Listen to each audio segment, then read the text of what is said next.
பிடிச்ச பாதடா வேணான்னு. ஆனால் என்ன பண்ணுறது, சனியங்கிட்ட தான் என் மனசை கொடுத்துருந்தேன். அதோட என் காதல் முடியல, இன்னும் அதிகமாக ஆரம்பிச்சு.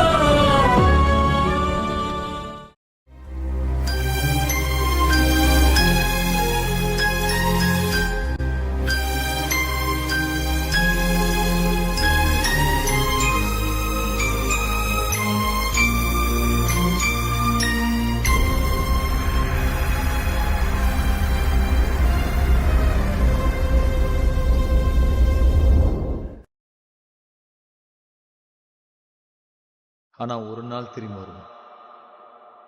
அதே கங்கைக்கரையில் உடுக்க வாசிக்க, அதே காசி தெருக்கில் ரெக்க கட்டி பறக்க, மறுபடியும் ஒரு ஜோயாவை காதலிக்க.